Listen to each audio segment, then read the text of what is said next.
Hey everyone, welcome. We're so glad you've joined us for the release party of a book I've been waiting for a couple of years now. I remember sitting at a dinner with J. Warner Wallace a couple of years ago talking about some research I had done into some non-historical sources on Jesus, and he said, "Oh, you haven't even scratched the surface."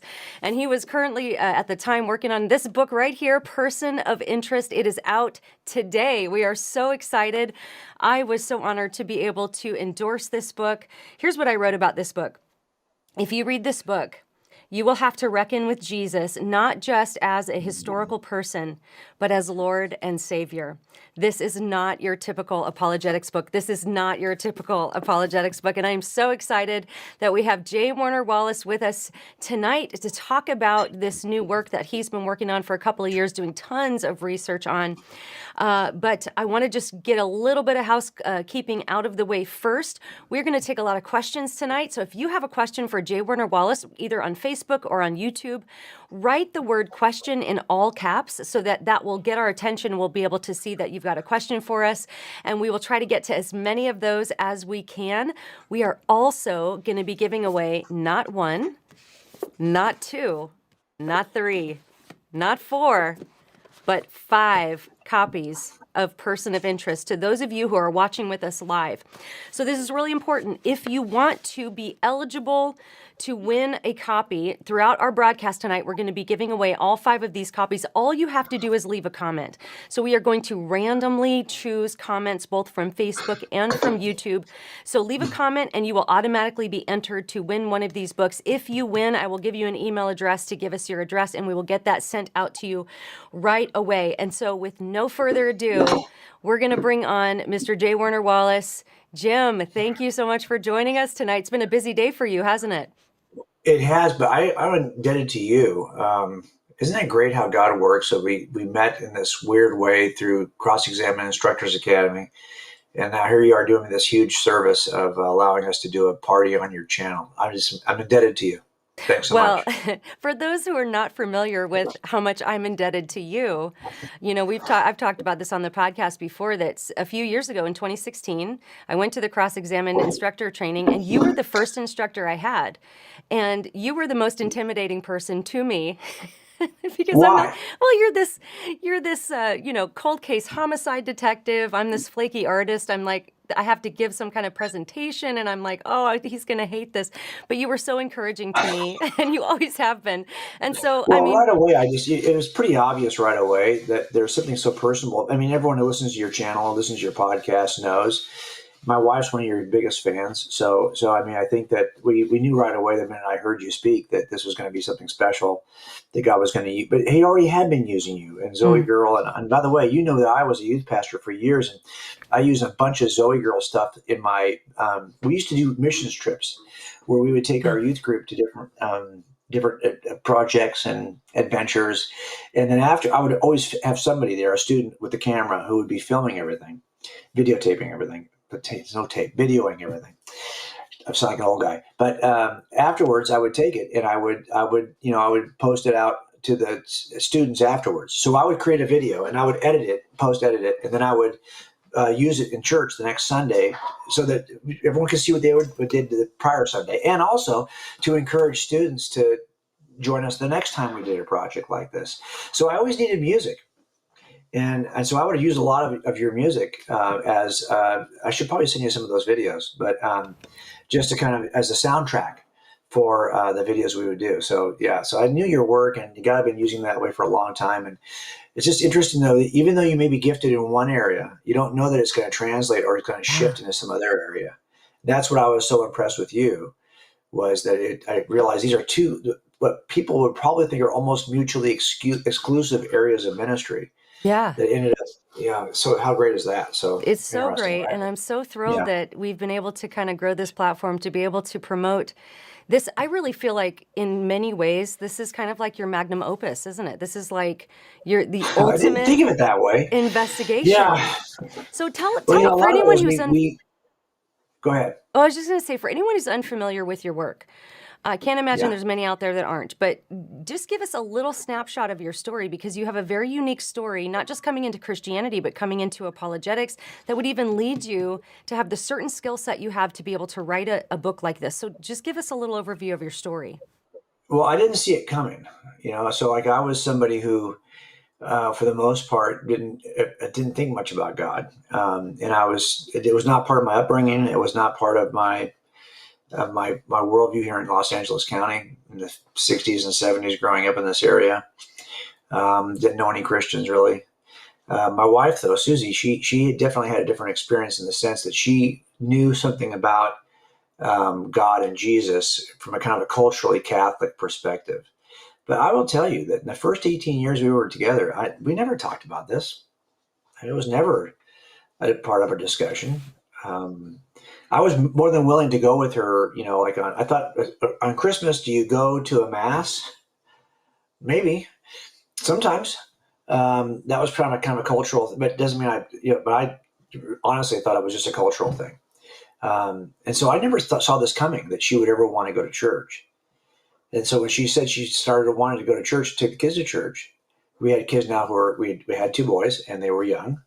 And the question was, do we raise them with some Christian world? Well, no, I wasn't raised that way.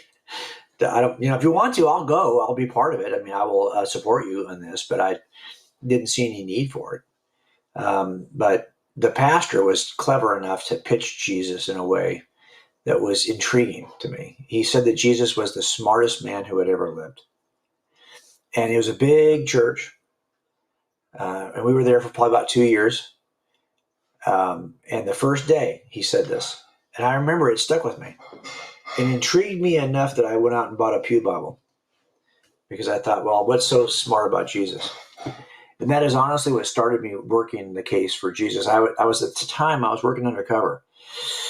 We were doing a bunch of things. We had some homicide suspects. We had some robbery suspects. We had a bunch of different kinds of suspects. And over the next, probably 9 months, I started to investigate the Gospels. 8 months, probably. I just don't have a firm date, because I never saw myself as like, oh, I can at least Strobel. When he started investigating Christianity, because Leslie became a Christian, he really was after it, and so he could probably tell you the beginning and the end. I didn't take it that seriously. I thought this is not true. But the more I started to chip at it, the more I realized, oh, this is worth investigating, and then it started for me. So I can't even tell you. I think it was probably I don't know if it was 95 or 96 that we started, that I first walked in there. But it was probably another 8 to 9 months before I would have said I got baptized. And I spent that time, and Susie will tell you, every day, I was obsessed, Mm. because I just thought it was so interesting. Well, first of all, I had learned forensic statement analysis from my agency, so I knew how to analyze statements for deception indicators and things like that. So I just was able to press that into service studying the Gospels. And so that was really, I think, why it almost gave me an exercise Hmm. in this discipline. So that's probably a lot of why I was so committed to this. But in the end, the only way I knew to determine if something was true was to examine it from an investigative perspective. So that's why I took that approach. It wasn't like I was trying to be clever. I just didn't know any other way to examine it. Yeah. And your first book, Cold Case Christianity, you wrote a children's version as well as God's Yeah. Crime Scene, which came after, and there was a children's version to that, and then Forensic Faith. And Yeah. then we have this book here about Jesus, this person of interest. Yeah. And it answers such an interesting question, because this is something that I've thought about a lot, because we have a lot of skeptics who will say, well, I'm not going to believe what you say about the Bible. I mean, you can't just tell me about this Jesus person out of your holy book, because what would be the difference between you doing that and then, somebody telling me about the Hindu gods out of their holy books, or Buddhism out of their Yeah. holy books. Right. And so you're kind of, you're attacking this huge question. What if we lost every copy of the New Testament in existence? No digital copies, no physical copies, no manuscripts, everything is gone. Would there be any evidence of Jesus? And more importantly, would we even be able to know what the gospel is? And this is a huge question Yeah. that you've taken on in this book. So tell us a little bit about this book and what inspired you to write it now. Well, and a lot of this for me was just kind of taking an approach. Okay, well, why now? Well, okay, so um, I'm always I love taking a creative approach to anything. Like you're definitely a creative, right? I mean, that's who you are, Hmm. and that emerges in your work, right? The way you approach things. Well, my background was in the arts, and so I was an artist before I was a police officer. Then I was an architect before I was a police officer, and those are the things that were really of high value to me. Was the arts, and I felt when I became a police officer, there was a real tug for me that I felt, wow, I lost that creative outlet. A lot about police work is not necessarily creative. It's about certain procedures and policies and principles that you employ over and over and over and over again, which for people like us who are creative is like a death sentence, right? Like I don't want to do the same thing twice the same way, right? I want a creative approach to each thing I do. So it was really hard for me when I first became a police officer. So I write books now because each one of these, and if you look at person of interest, I mean, it really is. So what is the goal of writing a book? Well, of course, I want to examine things in a way. It really chronicles my own investigation from years before. But really, what I'm trying to do with each one of these books is produce a piece of art. I think books are a piece of art. I'm actually concerned deeply with how they print it. Hmm. Like, what's the texture of the cover? Yeah. These little blood stains. The How are they blood going to be spatter has represented? texture, guys. We've got Yes, yeah, blood right, spatter right, right. texture. But also, how do the images land on a page? Look at So I that. send all of this to the publisher. Like I have an idea of how I want each page to look, and this has got 400 illustrations for basically about 200 pages and change, right? So it's not even that many pages. Some of these pages have 2 illustrations each, and so I'm thinking about in terms of like a piece of art. Yeah. So how do I make this book as a creative? Yeah, this piece of art. So that's what I'm trying to do here. And so that to me is the goal. So when I write a book, it's really a creative expression. But now, what am I writing about? Well, a lot of times I'm asked to write about like, what was your journey? So I did half of it in Cold Case, and I kind of left it there. And I didn't write another book about Jesus. I wrote a book about God and God's crime scene. I wrote a book about faith and forensic faith, but I didn't write another Jesus book. And I only gave kind of half of what I did back when I was a new investigator of Jesus. So this book is like kind of the companion piece to Cold Case. It's kind of the Cold Case is everything inside the New Testament. Person of interest is everything outside the New Testament. So you put those two things together, Mm. and I think it's a decent case for Christianity. But so I was asked to write the second half, basically. Like if I would never write another version of Cold Case. Cold Case is Cold Case. It's going to stay the way it is. I'm not doing a 10-year anniversary version of Cold Case. What I'm doing instead is writing a sequel, which is kind of the other side of the investigation. That's person of interest. But, in terms of people have said this because they think it's like a magnum opus. Well, I guess maybe in some ways, because it's highly illustrated. But what happens is the longer you write books, the more likely your publisher is to give you the latitude to Mm. design your own books. So if you look at the interior design credits on this book and the illustration credits, well, now they're ours, right? Because we get to design these from the ground up. That was not an option for me. As a matter of fact, when I wrote their first book, I said, I want to include some illustrations. And they're like, well, really? We'll see. Because there really wasn't many books that were that well illustrated. Not Yeah. well, but I mean heavily illustrated. So for something like this, now we're at a place where I'm telling them, okay, this is going to be an entirely visual book. There'll be at least one illustration per page. You got to get a publisher to say, well, okay, well, we're willing to tackle that because it's not your usual printing. It's got a little bit more. Yeah. So that's why this book ended up the way it is. But for me, what I'm doing is I'm looking at the case for Jesus as if there's no New Testament at all. So it's similar to working in a no-body murder case where you have a man, and I've had at least 3 of these now, where a guy kills his wife, gets rid of the body, and then claims that she ran off. And I've had some where she flew off. So she got in a plane and she flew away, or she drove away. But of course, what really happened is he killed her, and then he buried the body someplace we couldn't find her. Now the question is, if we don't take that as a murder case the first day and we take it as a missing, there are times when that can go wild. It might take a week before it gets assigned to a detective, and then he goes out there and no one's suspicious about her being missing. Oh yeah, she's the kind of person that might run off. So he doesn't give it any more attention. And then he gets transferred out of the detail. And before you know it, 5 years have gone by and no one's even looked to see if she came back. And then when some sergeant's trying to clear paper, and he's like, hey, did this woman ever come back? No, she never did. He's like, oh, this is a murder. Hmm. This is not, look, she's not going to leave and leave all these great opportunities she had and all this. Well, how do you make a case when you've got no crime scene and no body? So a lot of this is similar to saying, okay, nothing in the crime scene, no New Testament. Now, here's how we do it in front of a jury. We say, okay, on the day she went missing, good chance she was killed. And if that's the case, a bomb went off, a bomb of anger. But that was preceded by a fuse that took a while to burn. And then after it explodes, there's shrapnel all over the place. We'll show you what happened on the day of the murder by simply tracing the fuse and the fallout. The fuse and the fallout. And I've got some really cheesy PowerPoint from back in the day when I would do this. I mean, I started doing these kinds of cases probably 17, 18 years ago. So these kinds of cases, my first visualization of these kinds of cases is pretty primitive. But it worked for juries because they can see, oh, yeah, that makes sense. This is the stuff he has to do in preparation to kill her.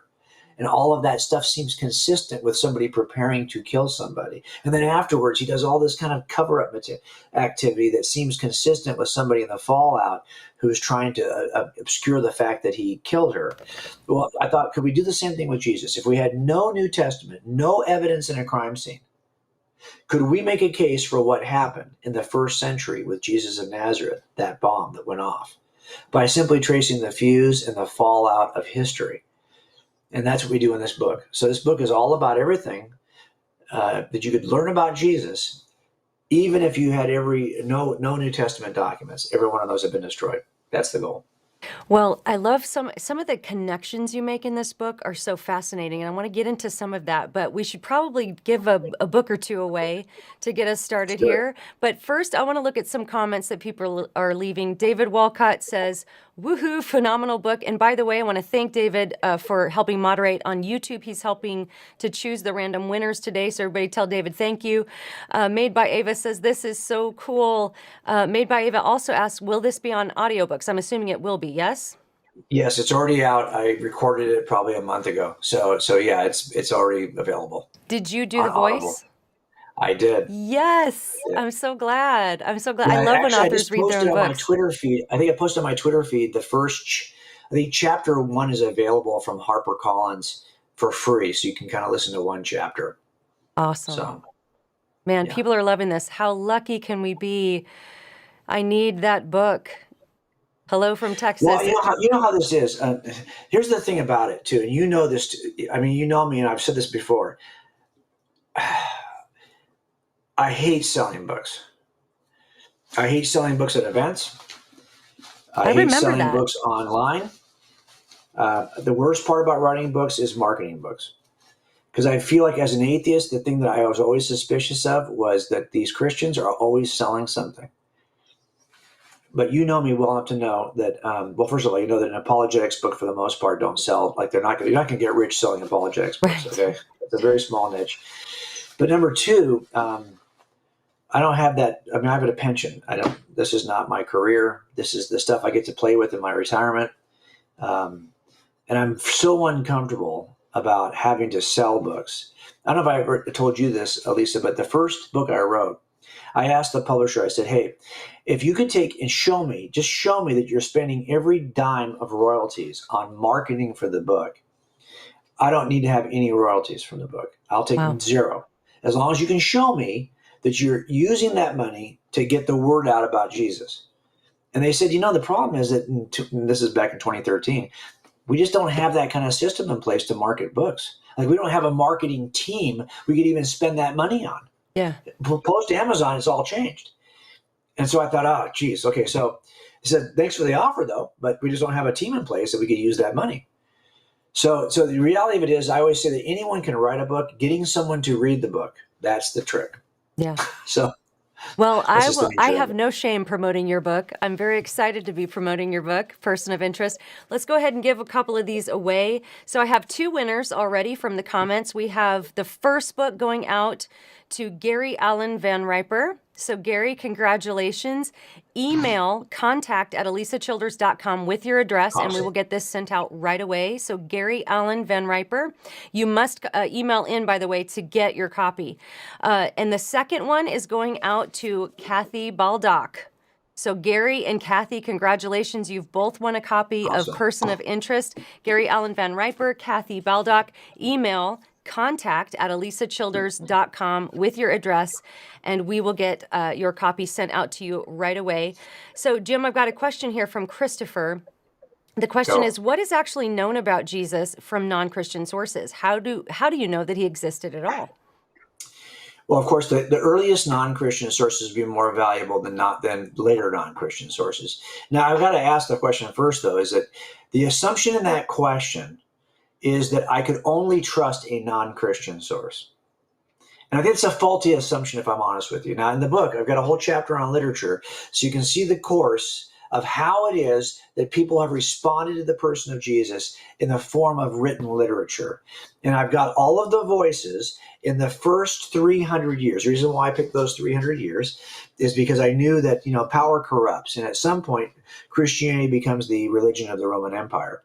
And I think that you could argue, at least a skeptic, I would have argued, that power of the empire would corrupt the story of Jesus, which might be now weaponized in some way or changed in some way to better serve the people who are in power.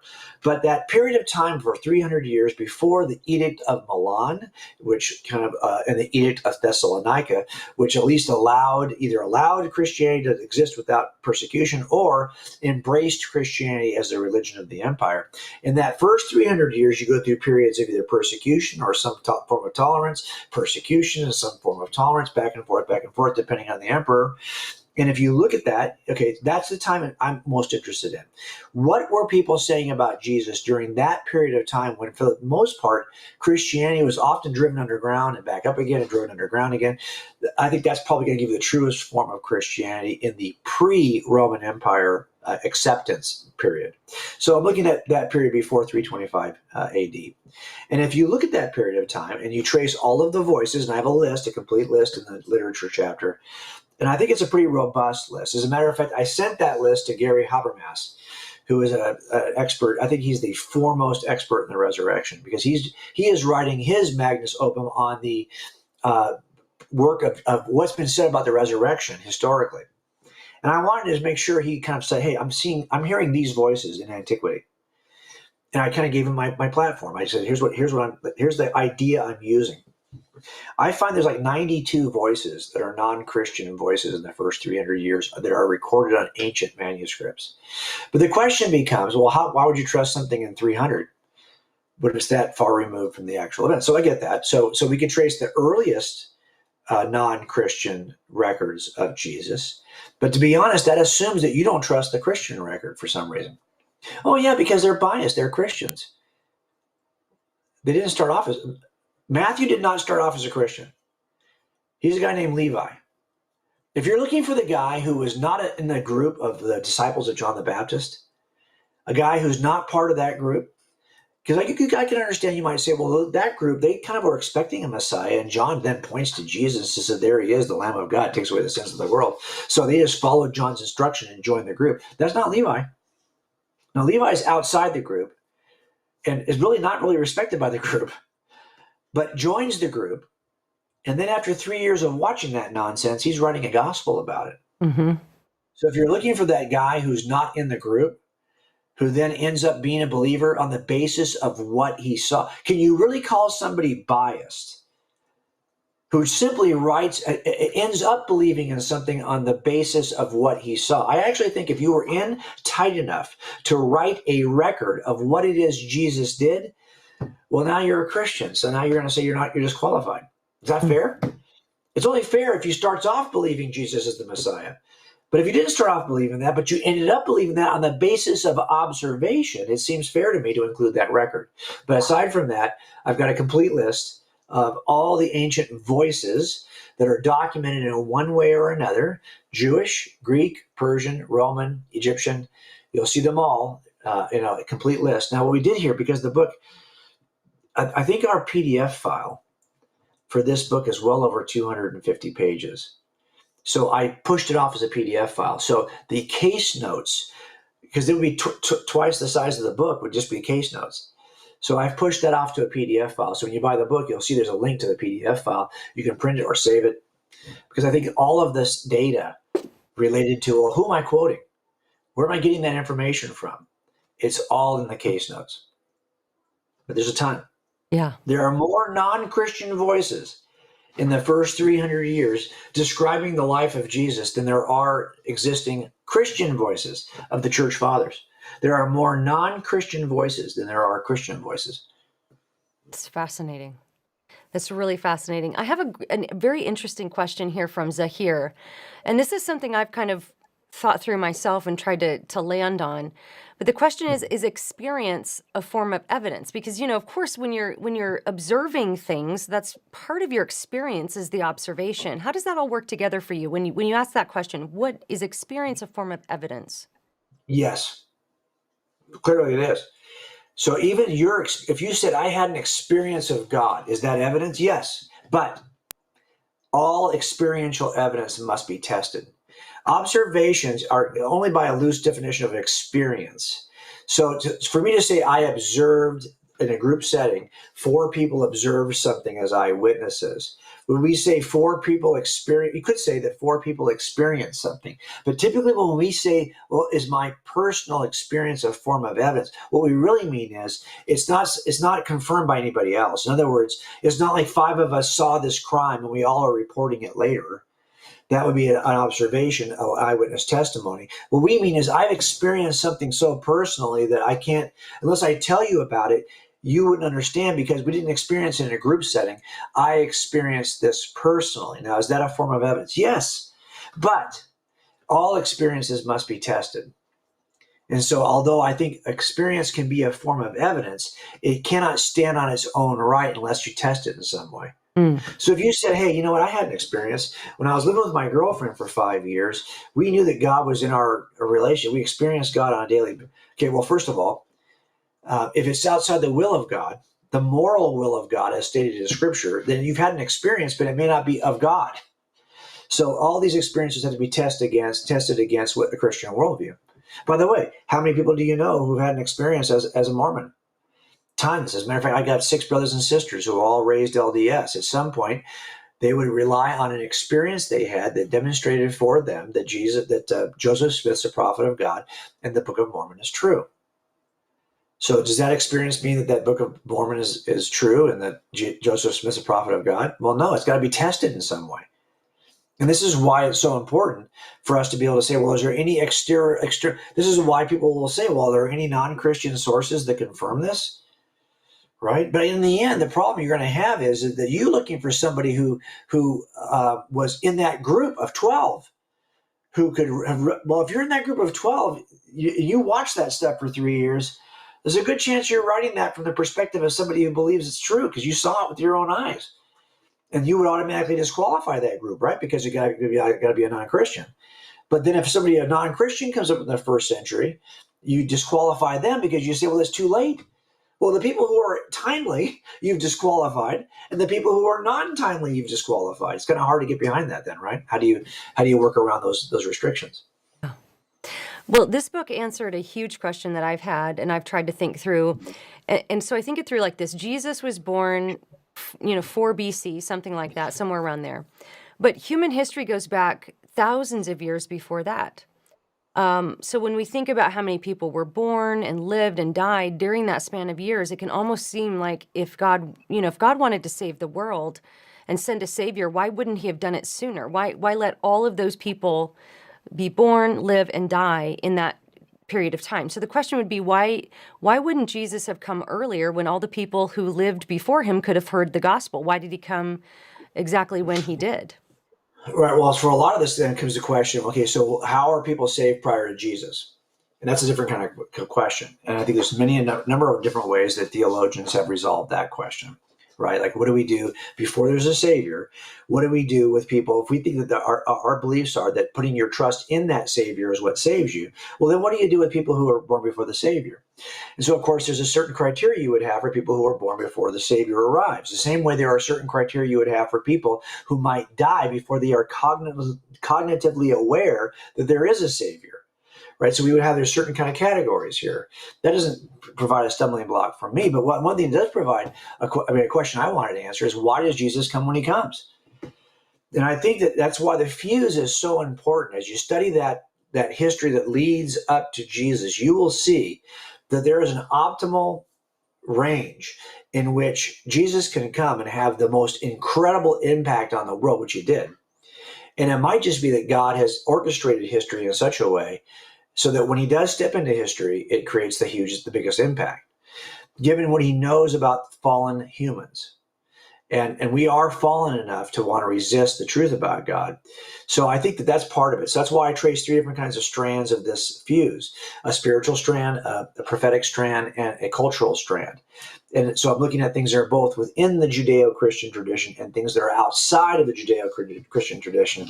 And I think all those things together give you a reason. And actually, in one of the chapters, I think it's chapter 4, or 5, I talk about a red zone, a little window of opportunity that is available from about 29 BC to about 70 AD. That if something is clearly going to happen right there, and you wouldn't necessarily notice it unless you kind of overlap these windows of opportunity from those three strands. And so I try to do that to show you. And by the way, that was not something that I had factored in. I don't know if anyone's ever done that red zone like that. Maybe. I remember when I first started showing it to Susie years ago, she was pretty impressed with it because we thought, what are the odds that there would be a red zone of opportunity based on these strands that is right around the time that Jesus comes?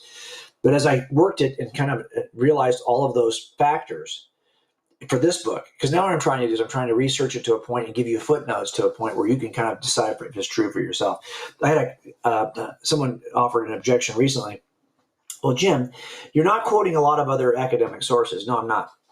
I'm trying to go back to the things that the academic sources are looking at, Mm-hmm. right? Because you should just trust me I'm not an expert. I'm an investigator. I hope you're an investigator too. I hope all of us who are watching this consider ourselves to be investigators. That means that I'm willing to listen to how somebody else has interpreted the evidence, but I want to go back to, we tell jurors that you're going to have an expert witness. They're going to testify about the evidence, but their testimony is not, it's opinion, expert opinion, but it's still, you get to go back and you are free to disagree with their inference. If you think a better inference can be made from the evidence, then you're free to make that inference on you. You're not obligated to trust the opinion of an expert on either side, prosecution or defense. We're going to present the evidence and you can make your own inference. That's kind of what I'm trying to do in the case notes. It's just present the evidence, you make your own inference. You know, one of the skeptical claims that gets made against Christianity quite often from, atheist sources and skeptical sources is that this Jesus story is just a copy of ancient pagan dying and rising gods. And you give a very interesting answer to that. It's one I had not really encountered before. I've heard people answer these claims like, oh, no, it really wasn't that much like those things. But you actually kind of embrace this a little bit, and you combine the characteristics of the ancient pagan deities and the Old Testament characters into one person. And tell us a little bit about that.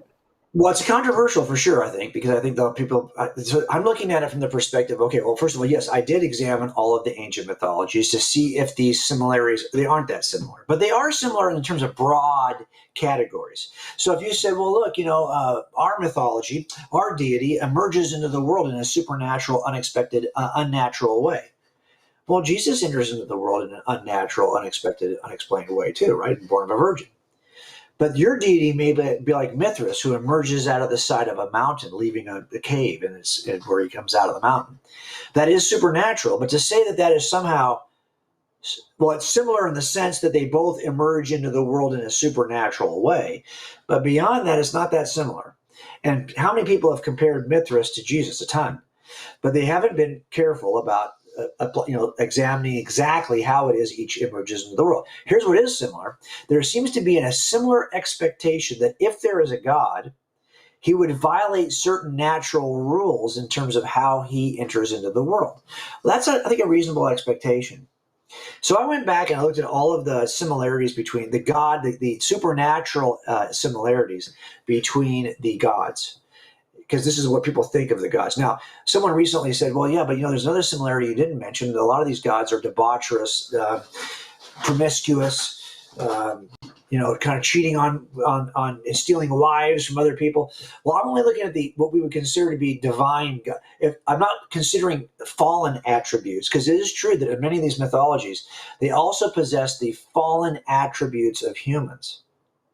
Now, isn't it interesting that of all the 15 kind of attributes of deity, that we would see the high moral, virtuous, supernatural attributes of gods, Jesus actually possesses all 15 of those attributes. The mythologies that precede him only possess between 6 and 10. Mm. So these mythologies do not, they're all different versions of those 15. And although they also possess fallen, debaucherous attributes, Jesus possesses none of those. Isn't that interesting? So it turns out that our expectations of God, even all of our highest virtuous expectations of God, are met and personified in the real God who emerges in history.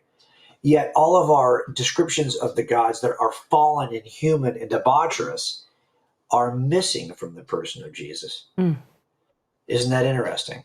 It is. Now you got to either argue, well, yeah, Jesus, the Jesus cobblers, the people who are cobbling the Jesus myth, they knew enough about, and I looked at gods even like Quetzalcoatl, the god of in the Aztec god in South America. So you're really going to suggest that the Jesus cobblers, the mythology makers of Jesus, knew enough about the entire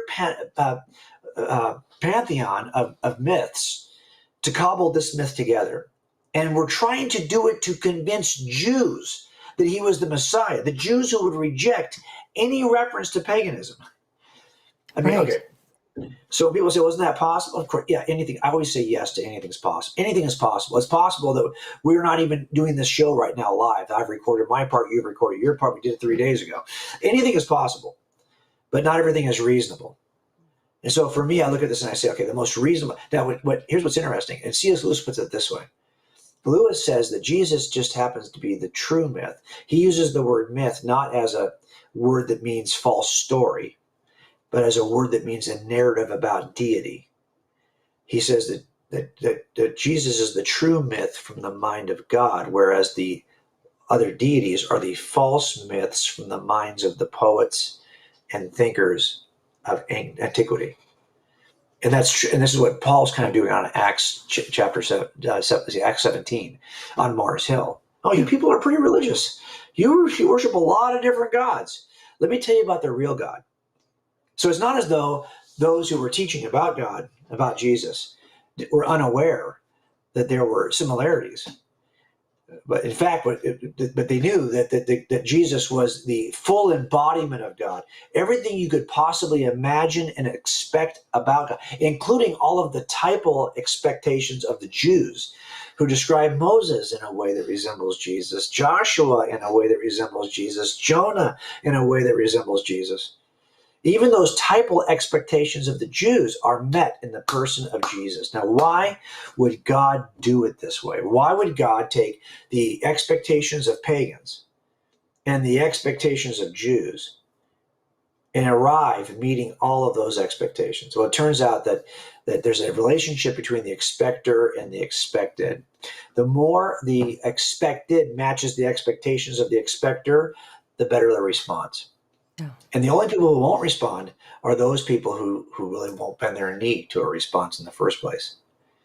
And so what God does is he shows up in the fullest embodiment of all of our expectations for thousands of years in that one period of time when the most people are still worshiping the deities that they expect God to resemble. Mm. And he comes and he meets their expectations. Yeah. That's so cool. And what many people may not know about this book is you're kind of getting a 2-for-1, because all of this stuff we've been talking about as far as who we would expect, Jesus as this person of interest in the fuse and Yeah. all of that, you're also paralleling that with one of your cold Right. cases. And so I just Yeah. remember as I was reading through the book, I would be just as excited to find out what the next part of that story was. And then, you would relate that with Jesus. So I won't give too much away about that, but just know that if you get this book, you're kind of getting a 2-for-1. You're getting a murder mystery of one of Jim's cold cases, but he's relating that with the story of Jesus and making parallels, which are very interesting and very cool. But hey, let's give another book away, shall we? All right, Okay. so this one is we've given one away to Gary Allen Van Riper and Kathy Baldock. This third one is going to Susan Shaw Schlatter. So Susan, congratulations. You've just won a copy of Person of Interest. To claim your copy, email contact@alisachilders.com. Give me your address and we will get this sent out to you right away. And we'll be giving away 2 more books during this broadcast. So everybody, if you'll leave a comment, you're eligible to win one of the books.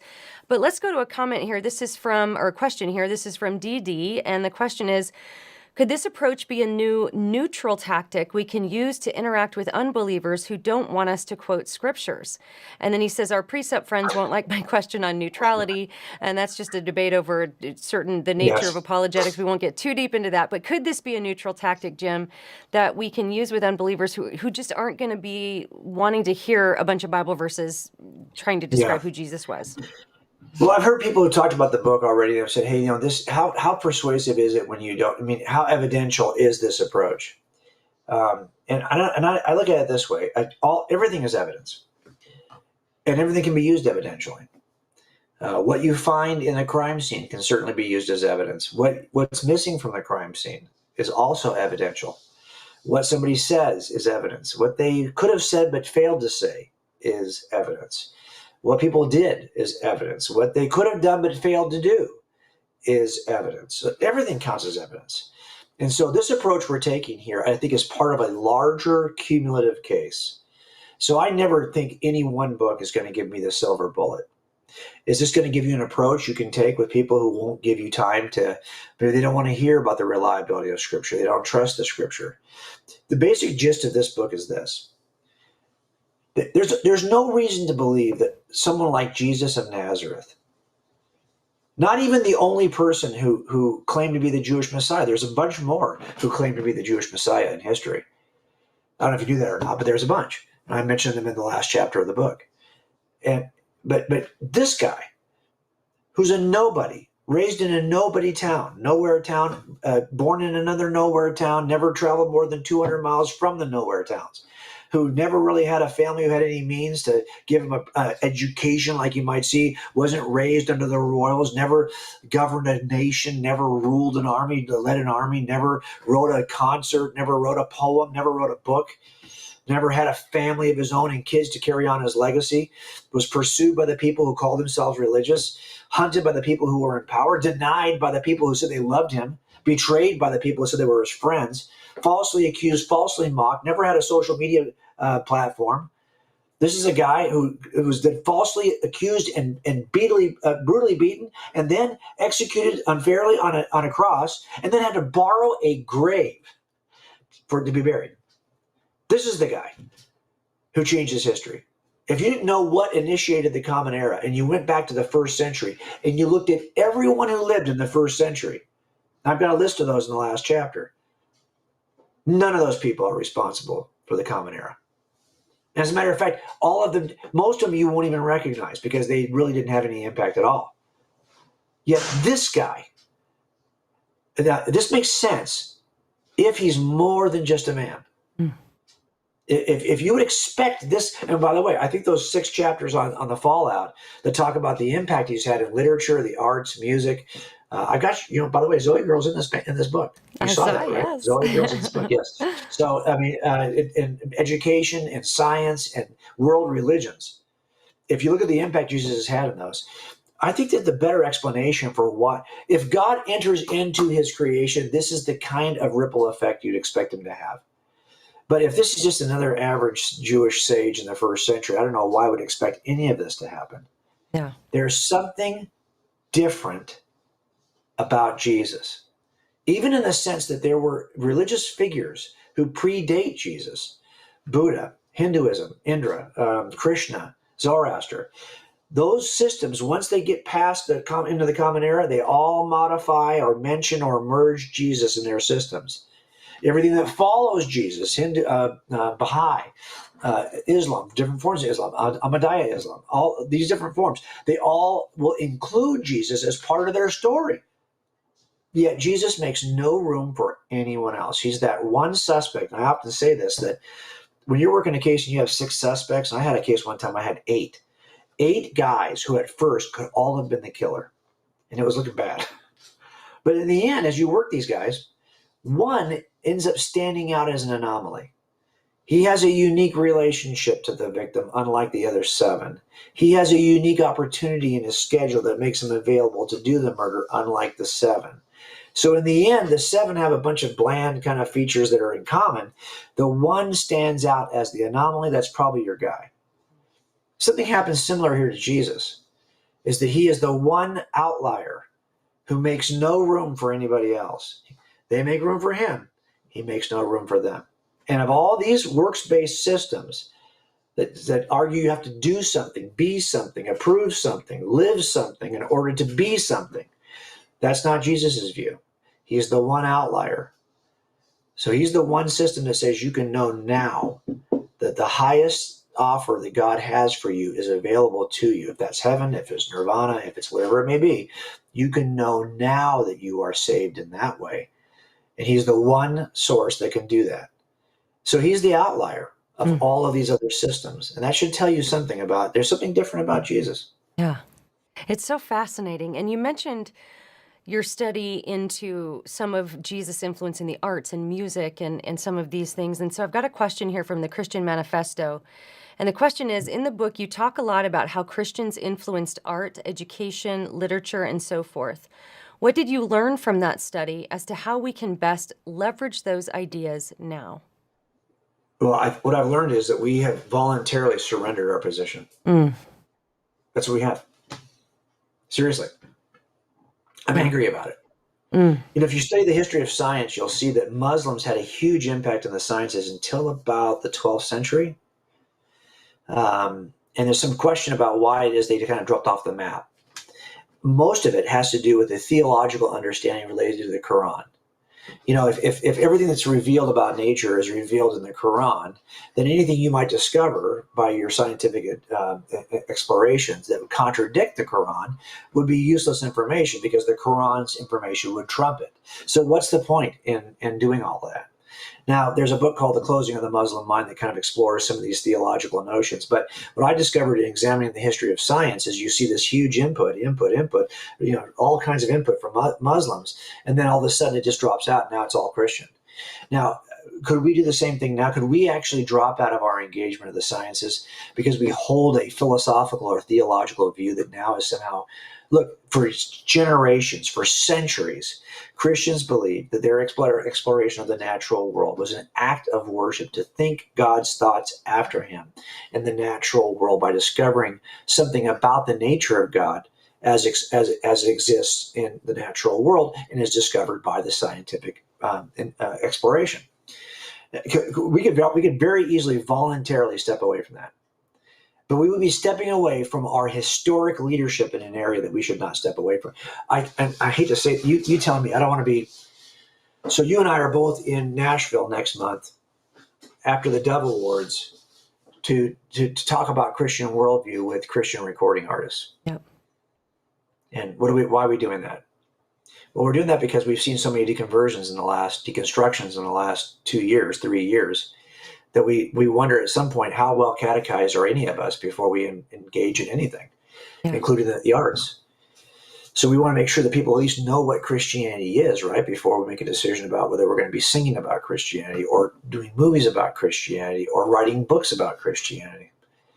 So I kind of feel like I hate to think this, but I know we have already surrendered our leadership in the arts in many areas. But just know this, that we've surrendered it so deeply that I think it would be surprising for people to see how much Jesus has historically inspired artists. And that's one of the reasons why I wanted to write that chapter. I didn't think about it because when I was in art school and studying art history, I was not a Christian. So I always kind of didn't like put two in. But Susie will tell you, when we were in visiting Europe, when I was in grad school, her family used to tease me all the time because it was like, oh, here we go again, another day in Europe with this guy. He wants to see one church, one castle, next city, one church, one castle, next city, one church, one castle, next city, because all the great architecture that was in Europe it seemed like it was in the form of either churches or castles, and the churches were largely, of course, were constructed by Christians and adorned. A lot of Baroque architecture was in southern Germany. Ottoborn, for example, is this amazing church. I went back to it time and time again. It was close to where her family grew up, or close to where Susie was born.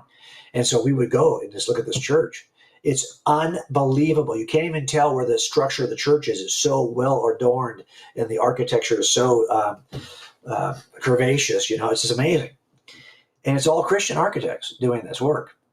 And I just ignored the impact that Jesus had as a source of inspiration for artists. That's where I want to focus on, is that if you look at all of art history, in every single epic period of art history, if it's from antiquity all the way to pop art, or to Dadaism, or to expression, or impressionism, whatever it is, look at all the different categories of art and art history. Then Google the top 3 or top 5 artists in every historic period. Then look at their catalogs. All of them have painted, sculpted, etched, or drawn Jesus of Nazareth. Even if they're not Christians. Yeah. Because he has been that source of inspiration for artists from antiquity to now. Yeah. The same is true for music. If you Yes. Google I went through all the databases of the top artists in the last 100 years in every category. I think all but 2 have sung a song about Jesus. Yeah. A lot of them have been derogatory songs about Jesus. He'll infuriate some people. Yeah. I love Frank Zappa's song, Jesus Thinks You're a Jerk. That's a great song. So it's not always a positive song, but because he's this, there's no other historical figure in the history of historical figures who has been painted more, illustrated more, or sung about more than Jesus of Nazareth. That's a Western phenomenon, Jim. Actually, it's not. I have an A to Z catalog. Jesus translates into every culture in a way that's unique to Jesus. So, for example, if you look at the art of Buddha in South America today and compare it to Asia 500 years ago, Buddha looks the same. But if you look at Jesus in Asia compared to South America, compared to South Africa, compared to Europe, you will see an ethnically different Jesus, a culturally different Jesus in context, and an artistically different Jesus in style. Because the Jesus story, because it's true, and God has created us in his image, and we are very diverse in our appearance, Jesus translates into all those appearances. And he has served then as a source of cultural inspiration, even in every niche culture, because unlike Buddha, you don't have to become it's not a set of rules you must follow. It's a Jesus who loves you and has died for you, and who ends up looking like you in art across the globe. So cool. Now I'll play the skeptic here for a second, and just to Yeah, kind of ask a question that came to my mind. Then we have a guest waiting to come on and say hi. good. But I'll just play the skeptic here and say, well, you almost could say the same thing about Santa Claus, right? Because you have so many legends about Santa Claus. You have stories. You have different cultural expressions of Santa Claus. So how is this different than, say, the Santa Claus legend or the story? I've heard the same thing about the Star Wars characters. These have had huge impact. Okay, I'll tell you what, if 1,000 years from now we divided our calendar and Santa Claus has inspired the creation of every educational institution that matters, and all of art, and has changed art, and all of science, really? Okay. If there's not a difference between Jesus and Santa Claus in terms of impact on culture, you're not paying attention to culture. Right. The reality of it is that Jesus is not just a character that reoccurs. He is an igniter that is a catalyst for all the important aspects of culture, even that atheists. So as an atheist, here's what was important to me before I became a police officer, because I was raised in the arts, right? So for me, it would have been literature, music, art, education, science. Forget about world religions. I don't care about religion. I just care about those 5 things. Well, those 5 things are not ever you can never say that those 5 things stand on the shoulders of Luke Skywalker or stand on the shoulders of Kris Kringle They stand on the shoulders of Jesus and his followers. There is no comparison. Yeah. Without Jesus and his followers, those 5 areas of culture are entirely different. And to say that you don't, the sad thing about it is that people know so little of the impact of Jesus in culture that they could actually make a comparison to Santa Claus as if it was a valid comparison. That's only because they haven't really thought about the impact that Jesus and his followers have had on the most important things that matter to atheists. Very good. And again, guys, get the book because there's so much more in here. I'm talking with J. Warner Wallace about his new release that's out today. You can order where, Jim? On Amazon, everywhere, right? Barnes & Noble, Amazon? Yeah, today is the day it actually goes live, and we've got a special. We had a pre-order offer. Doesn't everybody do that? But we have one also, and Zondervan extended it to October 1st. You can get that at personofinterestbook.com. And that offer is basically a free ebook, a bunch of Bible inserts, a free video, and some discount stuff. So that's what we're trying to. So say the website again. For another 10 days. Okay, 10 days. So say the website again. Yeah. So that's at personofinterestbook.com. Personofinterestbook.com. Go there to get your extra goodies for 10 more days. All right. So when we were planning this kind of launch party, I said, if you wanted to have a couple of guests on, who would you want to choose? And you kind of leaned toward asking a couple people who had some influence on this book in one way or another. And so the first that we're going to bring on is actually both of these guests have been guests on my podcast before. And this one coming on is a recent guest, and this is Dr. Richard Howe. Yes, there's the man, the myth, the legend. Yes, he actually was just on the podcast everyone. He was just on the podcast to answer skeptical questions, and he was such a good sport. People just threw the hardest questions at him, and he was like, "Bring it on, I got it." So, Jim, tell us. First of all, what influence I had to be impact? hospitalized after that. Yeah, did you? I bet you did. Well, we all met the same way, right? So a lot of our relationship, I think we're living in this kind of neat, kind of golden era in apologetics where there's a kind of a surge right now in the last 15, 20 years maybe in Christian apologetics, maybe since Lee Strobel wrote The Case for Christ and kind of introduced the world to a bunch of people he had interviewed, and all of a sudden those folks became household names. And so we are living in this generation right now where people like Frank Turek have been running this Cross-Examine Instructors Academy and have been bringing all of us together. We've all met really through that common connection. So we all owe a debt of gratitude to Frank for kind of using us in that capacity. But when I first met Richard, it was pretty clear to me that Richard was like the smartest person I was ever going to meet. And I always would talk over certain issues. I didn't know him in time for Cold Case, but I did before I did God's Crime Scene. And so there was several chapters of each book that I would run by Richard first, just to make sure I wasn't writing any checks I couldn't cash, right?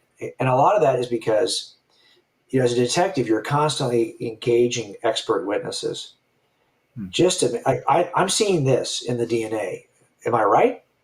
Like, where's the potential pitfall when I get to court? Have I underestimated the value of this marker? So I'm always talking to experts. And so Richard kind of becomes that expert for me, right? Where I want to make sure and so for this book, and I asked Lisa to have you on, Richard, because I don't know how else to thank people who have been so instrumental to a book. And Richard's been instrumental to 2 of my books now. And he gets credit in the very beginning, but that's not much. Who reads your opening credits, really? So I just wanted to make sure I had him on here so I could say thanks to him publicly.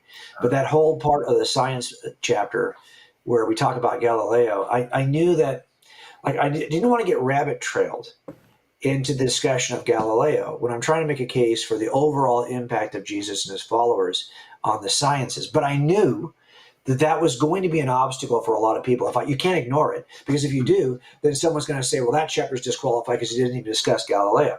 But it turns out that Richard had done a bunch of, the runway was long, and Richard had already kind of taken off on that runway a couple of times. So he was able to help me kind of rethink even my own skepticism about Galileo.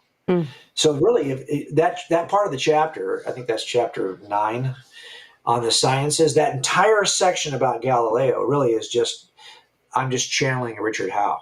So, That's so awesome. it's- So Richard, when you first kind of heard about this book and when Jim came to you and offered you some of this, I'd really love to hear your thoughts on Galileo. But first, tell us, what were you thinking when he brought to you this idea? What was your first thought? Well, of course, I was absolutely flattered because Jim's been a hero of mine, especially when I found out how famous and admired he was everywhere else. So I sort of hitchhike and hang on his coattails in that regard and get to hang around and say, yeah, personal friend of J. Warner Wallace. Thank you very much. So I was excited that it was this as opposed to maybe some other things that the book covers that I would just be like, I have no idea what to think. And even with Galileo, there's probably a lot more to be said than either of us could even squeeze in a chapter or even possibly even a book. But there are the highlights there that had to be hit. Some of the interpersonal dynamics between Galileo and Bellarmine, for example, or Galileo and Urban, Pope Urban, and such. So and the thing is, there's a lot of popular misunderstandings about that story. And not among historians, Christian or non-Christian, they pretty much get the story right. But in the pop culture, there's a lot of things that are exaggerated with him being chained to the wall and tortured for his faith kind of ideas. Yeah. So there's a lot of ways that Jim is setting the record straight for a broad audience that might not have even thought about Galileo at all, much less thought about him in the connection of how Jesus has impacted history. Yeah. So the reality of it is, though, Lisa, is that Richard gave me a huge body of. So typically, how this works when you're doing this in real time is I would call Richard, and I would be on my my keyboard listening to Richard and just taking copious notes. And I'm always thinking in terms of like, hey, I know that I don't want the chapter to be like it's kind of a weight issue, like like I'm trying to get to my point. But I know I need to go through this portal before I get to that point. But if I'm not careful, the portal becomes the point. So I'm trying to figure out a way to kind of surf along the top of the major issues that he's given me, because I know that Richard can deep dive these issues. So and as a matter of fact, I knew that he had already. So this was just an effort to at least kind of talk about, because in the end, I didn't see it as an obstacle. But I needed to kind of figure out a way to articulate that well. And as a matter of fact, even after I did that and took all those copious notes and I wrote the chapter, I sent it to Richard and he still found like 3 things to correct. So I think my advice to anyone who's doing this kind of work is that you have really good mentors that know the material better than you do, because what we all are, and this is what every prosecutor is we're translators. Yeah. We aren't the expert witnesses. We might call expert witnesses in front of a jury. But in the end, our closing argument is a translation of what they said. It's a synopsis. It's a summary that's made to be rhetorically powerful to move people toward a decision.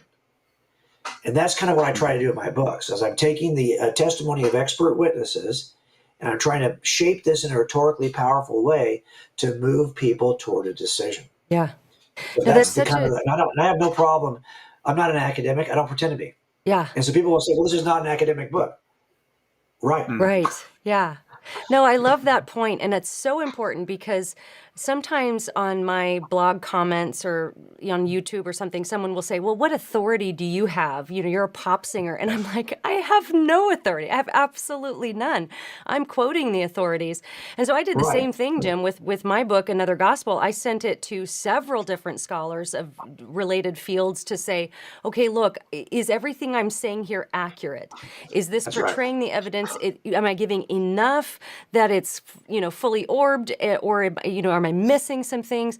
And Richard and his wife Rebecca were one of those people I sent a couple of chapters to, if I recall. And there was another scholar at SES that read the whole book and just kind of gave a check for it. So it's very important. I agree with you. If anybody's wanting to do this, unless you're going into academics and you're getting your PhD and you're going to be the authority in that field, you can go to SES. Let me see them up there. Yes, I know. Yes. We can't talk about this in front of Richard because Richard's so deeply connected to SES. He's like the big cheese over there. He should have he should have like a Green Bay Packers cheesehead hat on his head right now. That's what I need. You've given me a great idea. You should have that, because honestly, he is the big cheese. Anyway, the point is, I think part of it, if we thought, and I think we used to think this, I think probably 35 years ago, we would have said that anyone coming out of academia is the most trusted source we could have on any particular topic, as if we didn't recognize what we now know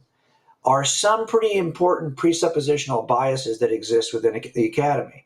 Absolutely. So, depending on what academy you're going to go to, you can find biblical scholars, quote unquote, who would deny anything about and everything about the Bible as being entirely unreliable. Not so much because they have scholarship, but because they're coming out of an academic setting that encourages this kind of skepticism. So, for example, someone like Bart Ehrman can come out, even though his master is Bruce Metzger, and hold an absolutely opposed view of Scripture that Bruce held, because it depends on what the Academy is presenting us as. So I think for the most part, what I don't want to do, and I want to point people back to the facts.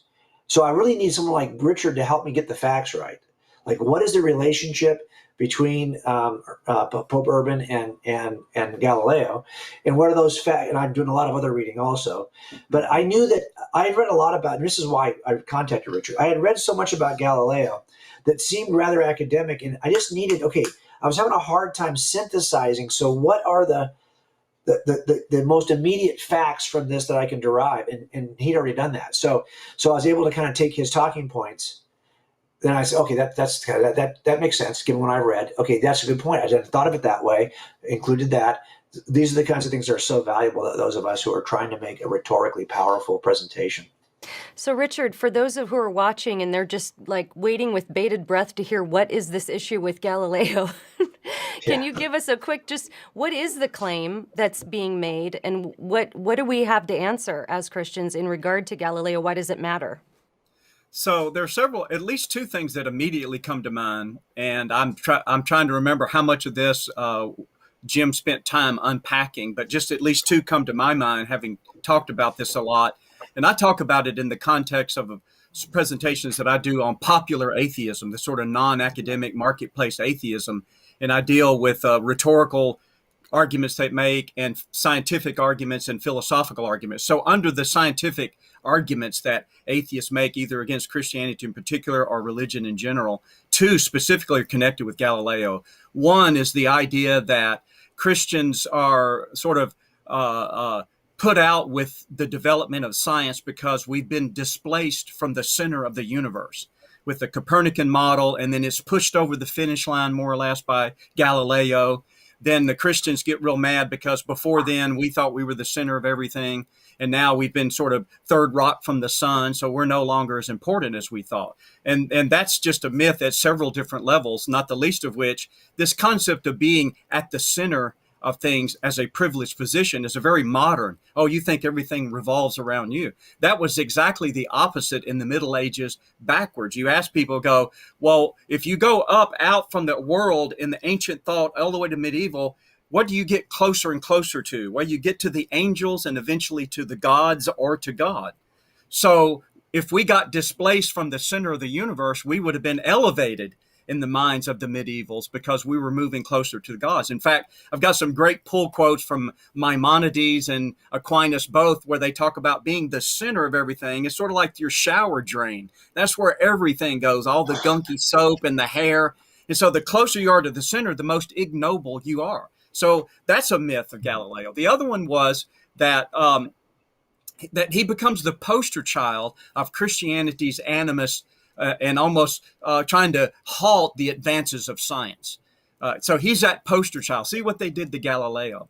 And what a lot of people don't realize that Jim talks about is the fact that Galileo in this whole episode was just as much, if not more, a battle between one science and another science. It wasn't just the church that the Copernican model was in opposition to. And by the way, Copernicus had been vetted for almost 80 years by the time Galileo comes on. So this is nothing new. It's just that Galileo was pushing the issue in a way that got a lot of people irritated. But the model stood against the science of the day. So the Pope was on the side of the sciences. If anything, the Galileo model is closer to our contemporary dispute between the Darwinists and the creationists, because the Darwinists have the market share of all of the institutions, and the church stands in opposition. So Galileo's model was standing in opposition to the standard model of the scientists that had been since Aristotle even before Ptolemy. As far as what the sciences were all doing and the views that they had about, particularly about the Earth being the center versus the sun being the center, that was still the main issue. But it was a science versus science as much as it was a science versus religion, or one religious view versus another religious view on how to interpret the Bible.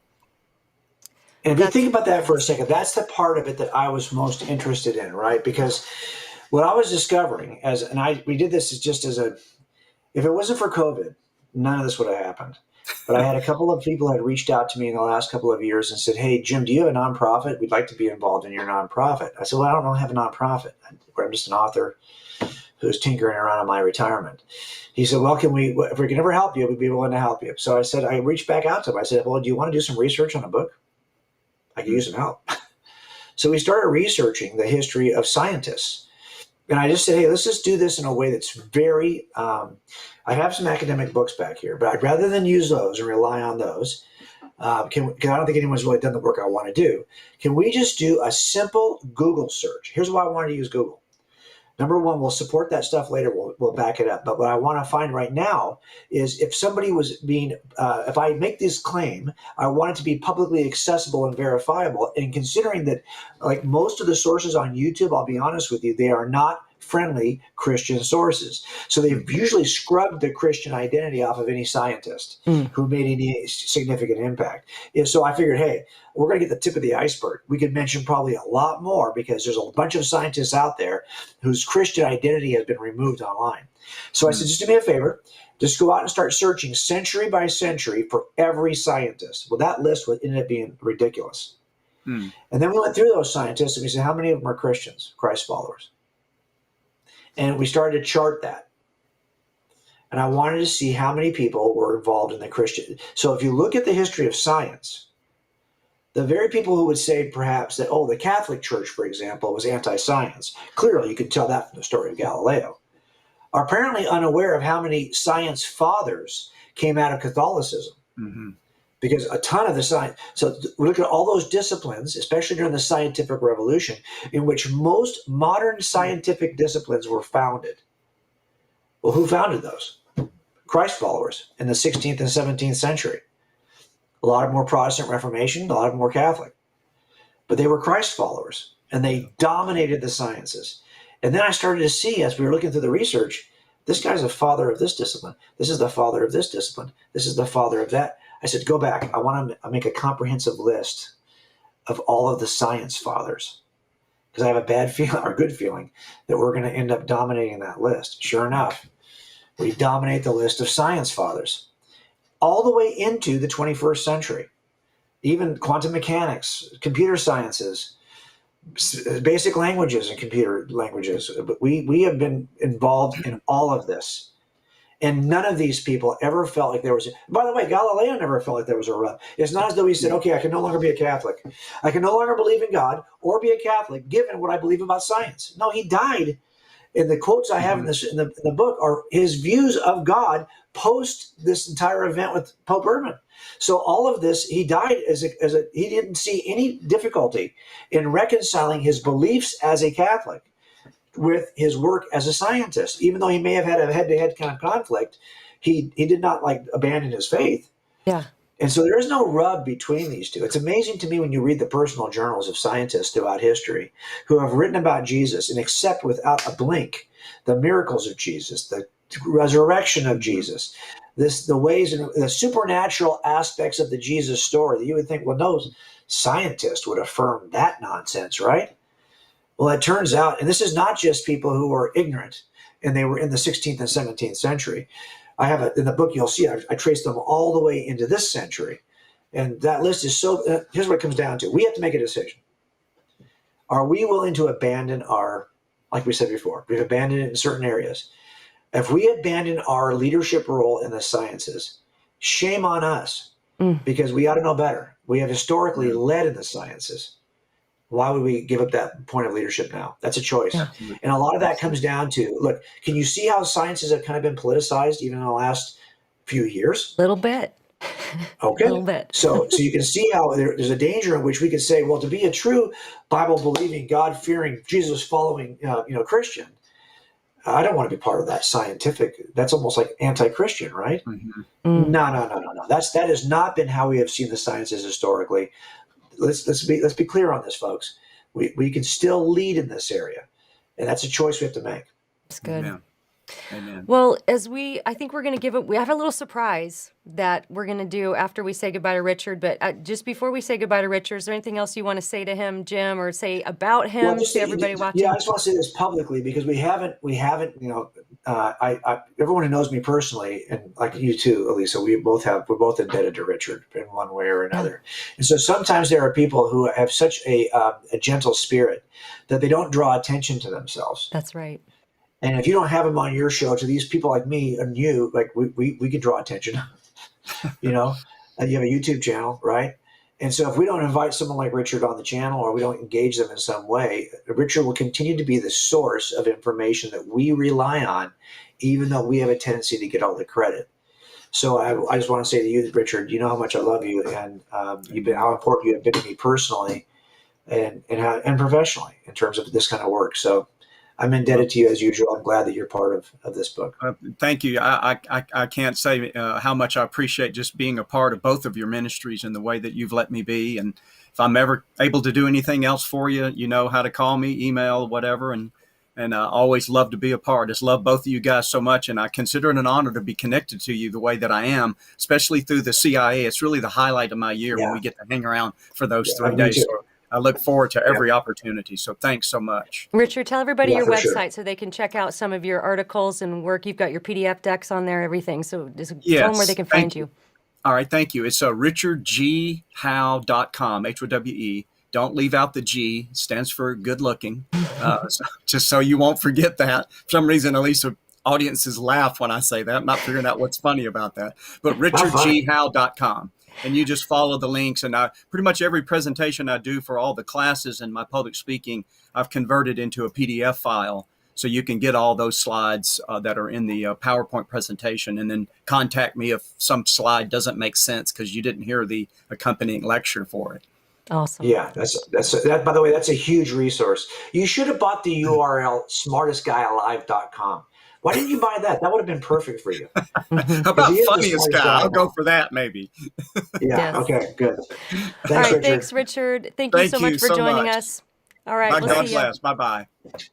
All right. So I promised a surprise, and the surprise Okay. is, Jim, I haven't even told you this, but Zondervan, I don't know if it was an accident, but they sent me one shipment of the 5 books we were going to give away, but then they sent Okay. me a few more of the advanced reader copies. Oh, So excellent. we're going to do a blitz giveaway Okay. we're going to give, I think, 1, 2, 3, 4, we're going to give 5 more away. So we're going to do 2 right now. So the next 2 winners of the books are Danielle McDonald. Congratulations, Danielle. And Carlene Blythe Mann. So you both have won a copy, Danielle McDonald and Carlene Blythe Awesome. Mann. So to claim your prize, email contact@alisachilders.com with your address, and we will get it sent out right away. And then we're gonna bring on another special guest, and then after that, Good. we're gonna give away 3 more. 3 more books. So I have just a huge stack here that we're giving away of this important resource, this awesome resource. These are so bad you can't even give them away, for crying out loud. That's not good. So, okay. So, quick question before we bring our next guest on. This is made by Ava. What would you say is the best way to explain in a short and factual way to a non-believer that Jesus still is and isn't just a historical figure? Well, that's why I tried to write this book. I mean, in a quick way. Can you think of any other historical figure who's had this kind of impact? And just allow them to offer the answer for this.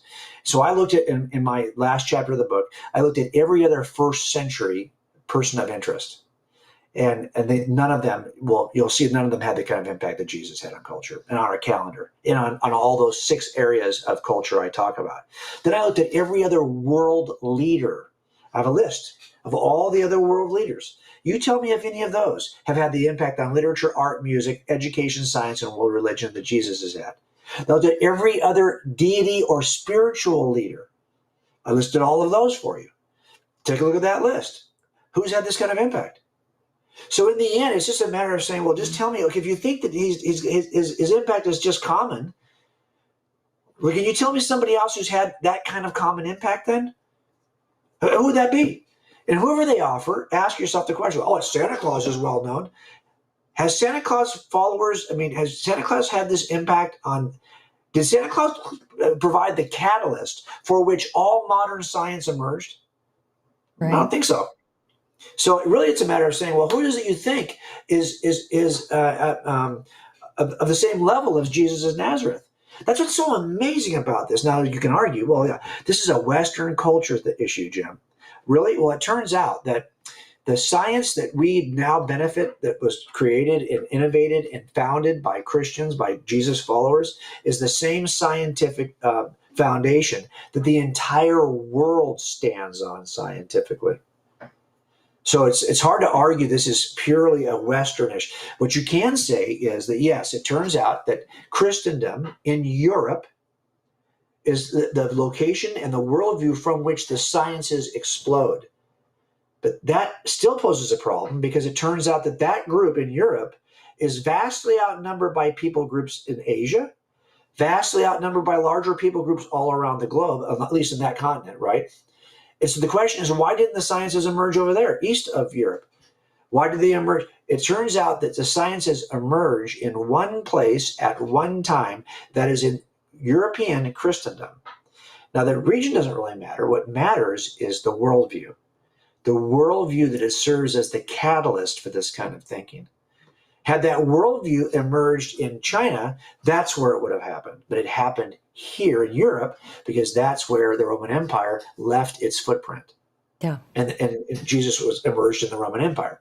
So in the end, it is something unusual about the worldview of Jesus. And I would just say, hey, so just tell me, can you think of anybody else in the history of Alisas who had this kind of impact? Who would it be? And then help them to see that really, just because someone's well known. Snoop Dogg is well known, but Snoop Dogg has had no impact on culture the way that Jesus of Nazareth did. Yeah. Feeling pretty dumb for bringing up the Santa Claus claim. Well, I'm just saying, people have said this. No, but it's true. Luke Skywalker, a fictional character that's had huge culture. Well, really? Well, if in 1,000 years he's responsible for all the stuff that Jesus is responsible, you're right. Yeah. I'm not going to hold my breath. So good. So good. Okay, we're going to bring on our next guest. Now, this is somebody, I just want to say to everybody watching, this is somebody that I really respect and admire. This person's mind, theological mind, knowledge of the Bible, critical thinking skills, ability to communicate is just unparalleled. And she has been on my podcast before, and I'm so excited that she gets to come on and talk with us about the weapon of stand to reason. This is Amy Hall. Jim, why did you want Amy to come on tonight? Because of all the people who I would ever have help me on a book, this is the one. If I could only get one person to help me, it'd be Amy. As a matter of fact, I remember, Amy, when I asked you to help me, Sean McDowell, he was writing, I think, Chasing Love is his new book, and he was trying to get you to help him. But you had just like the day before or something had decided, had agreed to help me with this book. And so you were tied up. He was so upset because he knows the same thing that I know, which is that Amy Hall is the mind behind the magic, right? I mean, there's nobody who, I don't think any of us who have sent a book to readers. Amy doesn't just read the book. Amy reads the book. And then she comes back and she says, well, here's the 5 areas that I don't think work. And I have learned not to argue with Amy about that. If she says, hey, you should change this line to this, you know how you get that little thing in the Word document where you just hit accept and it just changes the thing? Yeah, just accept I just go through it and say accept all. I start off by saying accept all. Yeah. And then I go through it and I just tell her, okay, so what if then she has comments, well, I have to actually like do something, okay? But if I don't have to do anything, I mean, honestly, there are times when she just says, maybe you should say it this way. And I'm like, oh, dang it. Like, why didn't I think of that? That's so good. Yeah. So I don't have a problem telling you. This is why I tried to make the point of this in the introduction of the book, just how essential she was to the process. And Susie and I would sit here. This is my office. This is where I pretty much do everything. And so this is where I write my books. And so I was sitting here, and Susie would sit here, and Amy and I would go back and forth on some of these things. And Susie would be sitting right here next to me. And we were just astonished how many times we just didn't see that better way of articulating it. Or, well, here's the connectivity problem in terms of logical thinking on this. Or the way you've expressed it could be interpreted this way as well as that way. Here's a clearer way to express it without any confusion. There's just no clearer thinker. And I'm talking about, look, Alisa, we know when we go to CIA, we end up hanging out with some of the smartest apologists that are out there. And I do send sometimes my books to some of those people. But I don't do a book unless I can send it to Amy. And I would have told the publisher I need 2 more weeks or a month if Amy had not been available, because I would have had to wait for her. Yeah. Because I'm not going to submit a book without her reading it first. That is very wise. Well, Amy, gosh, that's high praise. And I have to second that because, as you know, I think you're one of the smartest people that I've ever met or encountered. But so when Jim brought this idea to you, or maybe gave you some first drafts to look at, what were you thinking? Because you've encountered, first of all, you should probably tell us a little about yourself, because you work with Stand to Reason. Tell us what you do there. And then tell us a little bit about what your impression was when Jim brought this information to you. Well, I work for, I Stand to Reason, as you said. I mostly do writing for the website. I also do a podcast with Greg called #STRask, and I answer questions people send in. So I interact with people, basically answering their questions. That's what I do. I also do a lot of editing. I help Greg with his books, like he mentioned, Sean. I love doing that. I love it. But I have to say, the amount of work you put in on this book, Jim, just blows me away. And I want to say that I thought, well, I haven't read this book in a long time, because this was like almost a year ago now. Yeah. So I thought, I'll just look through it this weekend and just kind of remind myself. I read the entire thing over the weekend. And what I told you, Jim, at the time is that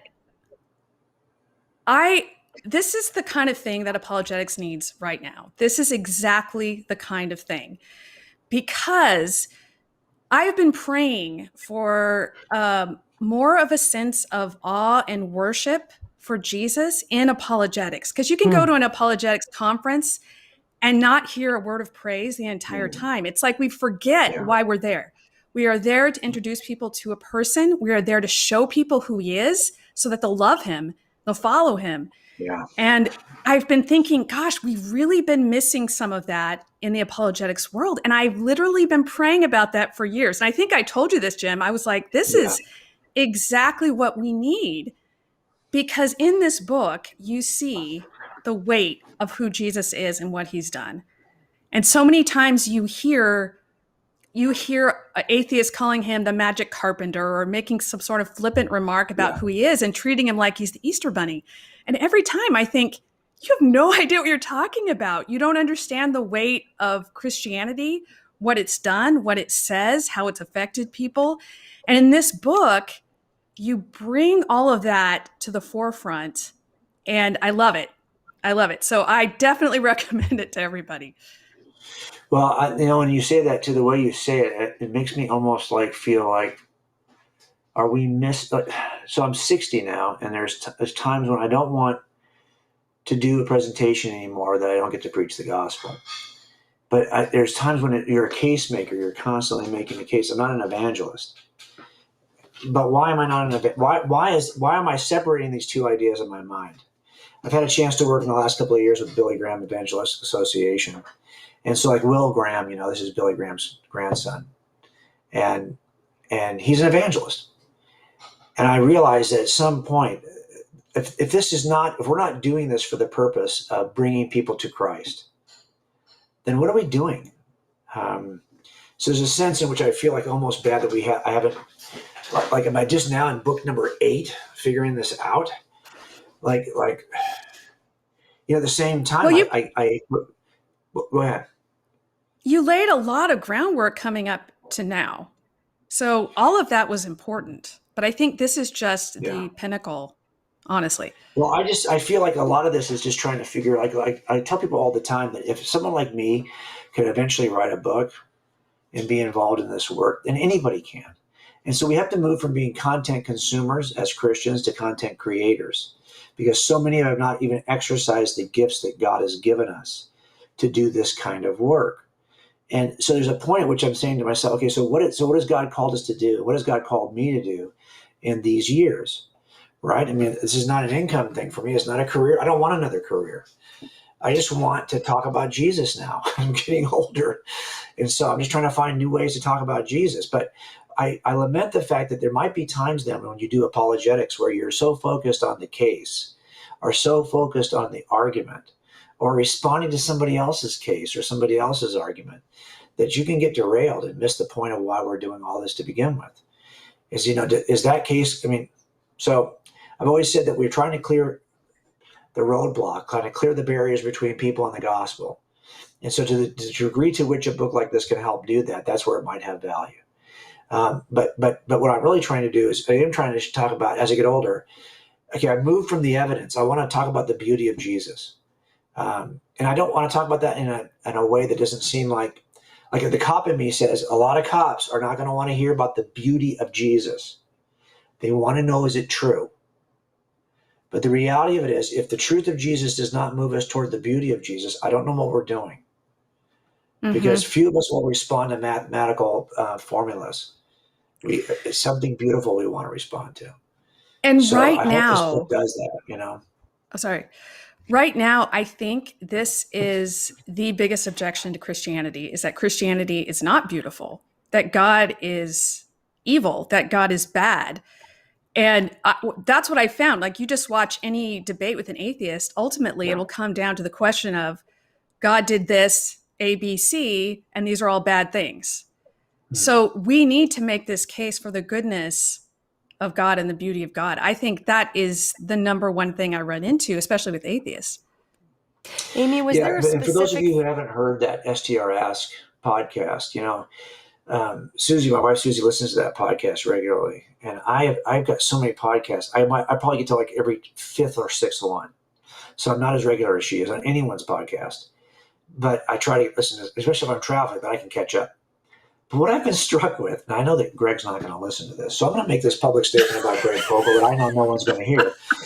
And Greg's not going to listen to it because Greg doesn't listen to anything on YouTube. So I'll just say it. I love the approach both of you have. Greg brings Greg to every single presentation. He's thorough. He's thoughtful. He's methodical. He empties out the entire topic typically in any question that's asked. What I love about it is someone will call with this question, or someone will give you the question on the Twitter, and you'll read it, and then he'll answer it, and he'll answer it for 20 minutes. And then Amy will come out and she'll say this thing in 30 seconds. It's like, oh yeah, we could have moved on if Amy would have started. Okay, but she let Greg go first. So this took 20 minutes. But if she had gone first, because Greg will often say something like, oh, that was a very insightful, you nailed it, move on to the next question. So I love to listen to Amy because she kind of gets to the heart of it pretty quickly. And I think that the two of you together kind of are a 1-2 punch on that show. That might be the best pairing on any apologetics podcast where you've got more than one host. That might be the best pairing because you offer two different sides to the same issue, and both of you are very biblically literate, which is helpful. A lot of apologists, a lot of us get in these niches where we can speak about certain niches of Christendom, but we aren't biblically literate overall. And what I love about you guys is you have a good 30,000. This is why I send books to you, because I know that I might have stepped off my trail and I stepped out of my lane a little bit, and I need someone like you to say, hey, you've stepped too far out of the lane over here. You need to kind of pull it back. But also, you're just insightful in terms of I'll tell you one thing that Amy did for me is that, and we almost changed it. So at the end of the book, I wanted to, I know on the stage how I would present this. And Zondervan was very good to me. They allowed me to do all the stage presentations first. 2 years of building stage presentations before I had to write the book. So I got to present it on the stage a number of times before. And I wanted to do that because you work out all the stupid. by doing stage presentations, right? You can kind of see, hey, this is not working. This is dying in front of an audience. Maybe it's time to. I certainly can't put that in a book that way. It was terrible on the stage, so I have to learn how to present it. And I had this part in the book where I was talking about, well, Jesus matters because of that. Jesus matters because of that. Jesus matters because of that. I had a list of all the things that Jesus matters because of.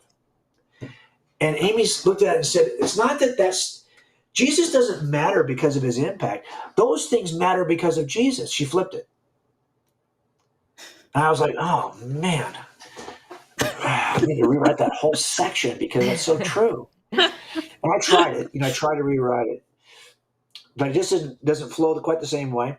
So I just made sure at the very end, I put that observation in. Well, that's all Amy Hall. Because, and it's true. And I just, you'll write something, you'll speak it a number of times, and you just won't see a better way to say it. And a lot of times what we're doing in a book is we're trying to find a way to say it. And I have no problem telling you all that those are Amy's words in that section because, that's what makes a book better. And I don't claim to be, I'm not C.S. Lewis. What's really frustrating is when people will quote your book, and what they're quoting is a C.S. Lewis quote that you put in your book. And they're quoting it as though it's you. But no, I attribute it to C.S. Lewis, but they just didn't catch that part for whatever reason. So they say, oh, Jim Wallace, and it's some famous C.S. Lewis quote that everyone knows is C.S. Lewis, and it looks like I'm trying to claim it for myself. Well, I've got a lot of those things that are just Amy's in that book. So. That's good. Well, Amy, I wanted to ask you, I'm really intrigued with what you were talking about, how Jim brings out the beauty of Jesus. And the one thing that I observed as I read it, it's like the lordship of Jesus, too. This isn't just a religious figure. This is the Lord. This is the King of the universe. I wonder if you could just share with us one particular insight as you were reading this that brought that out for you, maybe a specific example of just the beauty of Jesus that you saw in this book. The way I would describe it is kind of even more than beauty. It's the weight. It's the magnificence. I don't know if I can pick one. Like just the overall, the way it created education, the art. When you look at the art and the music, I think that might be the point where you just think, where that really impacts me as to how weighty Jesus is when you look at the architecture and the beautiful things they created. They needed to make a building that would be worthy of a place where you would worship Jesus. So they created all these different things and stained glass windows and the flying buttresses and all these different things for that purpose. And you see, oh my gosh, like he was inspiring these things. These things reflect him. These are ways we can see his beauty and magnificence by looking at this art. So it was kind of a combination as he keeps adding the different areas where Jesus influenced, even the science. I mean, all of it. It's so many different areas. It's a complete reality. It's all been influenced. And it's hard to explain without reading the book, just kind of the image you get of what led up to Jesus and then what came after him, and just looking at that explosion and what he's done to our world. It's remarkable. And it's so original. It's so original, yeah. Jim. I'm just so glad you decided to put the time into this. I can't even imagine how much time you put into this book. Yeah. Well, it's like everything else. It really was a product of having that time in COVID where they canceled all of our events. And so I was able to really sit and, it took 3 months to draw. Well, we didn't have events in those 3 months. So I was actually able to sit and illustrate every day for like 7 or 8 hours a day for 3 months to get all the illustrations in the book. But the reality of it is, isn't it interesting that we find it like all we have to do is, it's like we have this diamond and it's buried in the mud. And all we have to do is push the mud out of the way and the diamond's exposed. And then we get credit for a diamond. Isn't it awesome? We didn't make that. It's not our diamond. All we're doing is trying to get the mud off the diamond. And then people will see it for what it really is and go, wow. But isn't it a shame that after all this time, the diamond's got so much mud caked around it? But I don't think we get much credit for just pushing the mud off the diamond. But I do think that it's hard to write a book if I can just expose the truth about Jesus, it's going to be a good book because it's Jesus that makes it a good book. And I don't want to say that like a Sunday school kid who says, what's the right answer? Who makes life better? Jesus. I'm not saying it that way. I just think that the reality of it is that he's such an inspirational character, and we talk about that in literature, that it doesn't take much to make him inspirational. That's just the nature of Jesus to begin with. So I think what we're trying to do, all of us are trying to do this, is find a way to talk about Jesus. And I don't want to get caught up anymore. And I think this is one of the things I've thought about a lot, Alisa, when I talk about what's the next project. Is that okay? I started at 52 writing books, and now I'm 60. And I don't need to go backwards and make that case anymore. What I really want to focus on going forward is the beauty that either is the truth of the gospel, the beauty of the gospel, or I can see a point also about writing fiction that restores beauty to Jesus in fiction. So I just got to figure out like what's the next step here, because you're right. If we could just focus on and taking the mud off the diamond, I think that we'd be in better shape. It would be one of those creative challenges for me that would be like, wow, that would be like a noble thing to do. Well, you know And what that's kind I'm of the evolution for hoping. me of how I'm making this case. It's kind of that evolution. Jim, I've told you this. I'm really hoping that eventually the Lord will move upon your heart to do a graphic novel for like young teens, an apologetics graphic novel. Everybody tell Jim to write a graphic novel for young teens. Well, It and would I be don't feel so like I'm an great. artist enough to like. I could do some of these diagrams, and you've seen my work in my books, but I look at like people who have done like graphic novels like of the Marvel or DC comic type of Yeah. action and all of that, and I'm thinking, oh my gosh, if you don't push, all of art is like anything else, right? How many days do you spend playing your scales on the piano? How many miles have you pushed that pen? And if you've pushed that pen a lot of miles, then you can do a good graphic novel. I think I've pushed the pen just enough to do the kinds of illustrations I'm doing for these books. But there's another level of stuff that you have to do if you're just making the entire thing about visual presentations, right? Right. Just storyboarding that stuff is not easy. So there's a sense in which I wonder, do I have that in me? And when I first started this years ago, when I first met Susie, I was 17 and I wanted to be an author. I was in school, wanted to be an author. Oh, And wow. then I didn't, then I ended up in art. So I went that route, and then I ended up in law enforcement. And then years later, I finally come back to being an author. So I think I'll probably stay in that lane a little bit. But I always say it this way too, guys. Have you ever noticed this? I always think that nonfiction is like a cover band, and fiction is like a singer-songwriter, right? Like anyone can cover somebody else's hit. Writing the hit is hard. So I think us doing nonfiction the way we are, where I'm trying to kind of push that genre a little bit. But my hope someday is to move into fiction. That'd be cool. Well, I think that's what the bigger challenge is. And then I'll be sending those books to you, Amy. So be sorry you started this process. I think that's a great idea. I've had a little fiction book in the back of my mind for a while too that would kind of make some cool points and stuff. I think that'd be a good place for some of the apologetics writers to go, to do that. But Amy, before we say goodbye to you, tell everybody where they can find you online. Remind us of the name of the podcast you're on with Greg and all that good stuff. So the website is str.org, and the organization is Stand to Reason. And the podcast is #STRask, and that's all one word, #STRASK. And you should be able to find it. All right. Awesome. Well, Amy, thank you so Great much for podcast. joining us. And Jim, anything else you want to say about Amy before we say goodbye? Well, and just thank you, Amy. I feel like a lot of the folks who are in the kind of behind the scenes, and all they get is a line in a special thanks to section of a book. It doesn't ever feel like it's enough. So that's why when Lisa asked me, Amy, who do you want on the show? I just thought, okay, I want Amy and I want Richard, because these folks have been such great contributors to my work. And I never feel like I get enough of a chance to say thank you. So I just want to say thank you publicly. And everyone knows us personally, knows that, hey, who is the person you send your book to? It's Amy Hall. We all know that, but now the rest of the world knows that too. And by the way, she's not available to any of you. She's busy with us. So just don't send her any manuscripts. She is busy. Okay? She's busy. Yeah. I love it. All right. Well, Amy, thank you so much for joining us. It was great to chat with you and catch up. So thanks for being with us. Thanks, Amy. both of you. Yeah, All right, bye-bye. thank you. All right, so I promised we'd do a blitz of giveaways. We got 3 more books to Do it. give away, and then maybe we'll do a final question, and then we'll call it a night there. So Good. our blitz giveaway of 3 more books, we've got Faith Takes Flight. Now, we don't have your name because we just have your YouTube moniker or Facebook. So Faith Takes Flight, you've just won a copy. Congratulations. And Darren Plies, it's Darren Plies. You've just won your free copy of Person of Interest. And the final winner is Bert Steen, Bertsteen. So Faith Takes Flight, Darren P. Plies, and Bert Steen. Congratulations, you've all won a copy of Person of Interest. Email, the email address is contact@alisachilders.com with your address, and we will get these books sent out right away. Jim, this has been such a rich conversation tonight.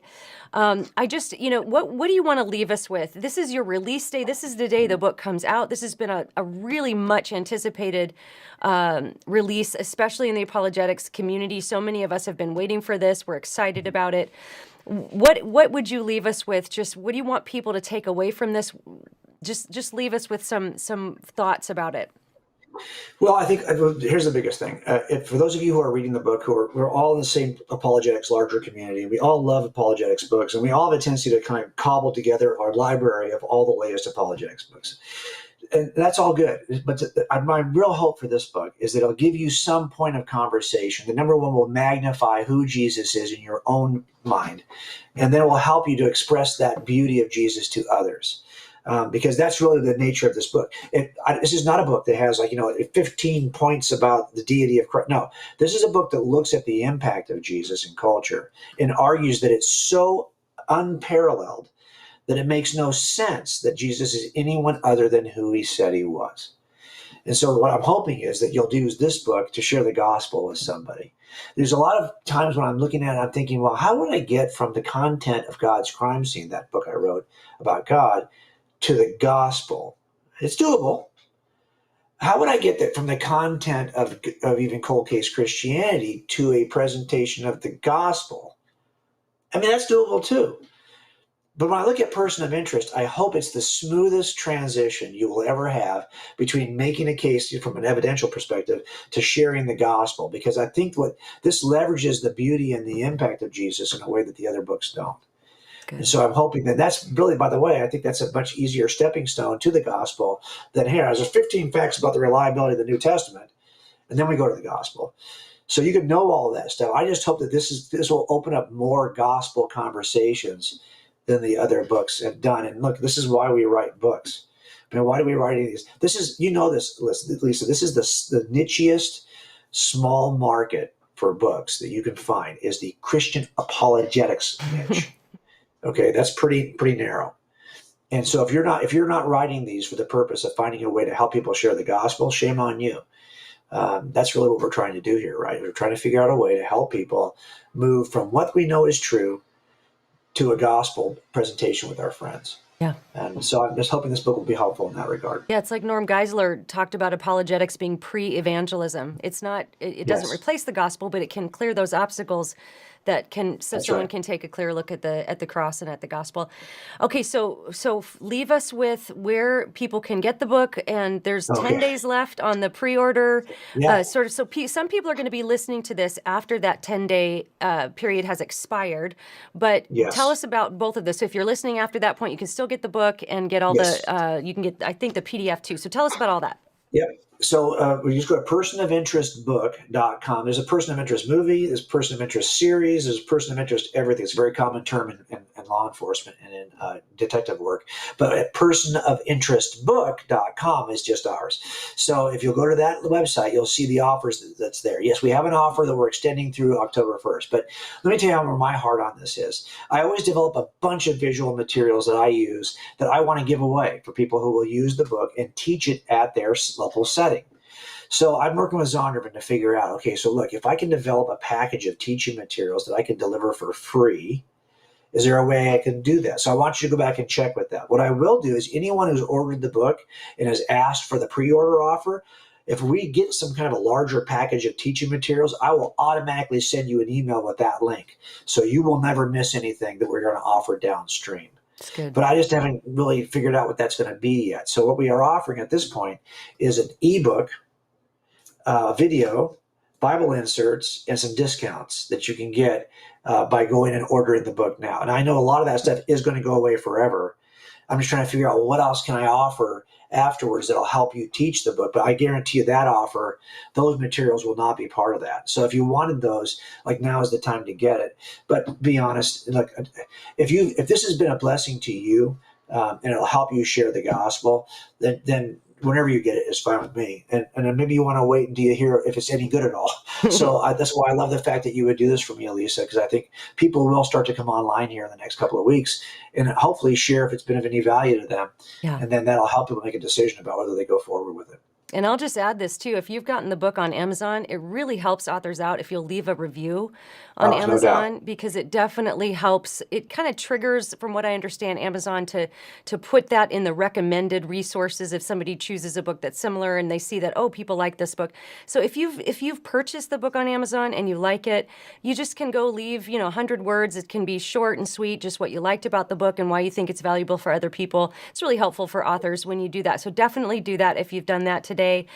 Jim, thank you so much for being here. It was so much fun to talk with you always. And I hope everybody goes out and gets this book. Well, I'm so indebted to you. I'm a pretty much technological newbie on this kind of stuff. So when you offered to do this, I'm like, wow. Well, thanks, because I don't know how I could have done it on my own. So thank you for doing this. I owe you one. Appreciate Oh, it. not at all. No, you don't owe me anything. This was my joy and just a privilege to get to do it because I really believe in this book. I think it's amazing. I think everybody should go out and get it. So everybody Thanks, watching, Alisa. thank you so much for hanging out with us tonight. Stay tuned on the channel for more great live streams. We're going to be talking with Ryan Anderson next month about his book, When Harry Became Sally, important book about the transgender sort of moment that we're in as a culture. Of course, always like and subscribe. That's all helpful. And we'll see you next time. Thanks so much for joining us. Bye-bye, everybody.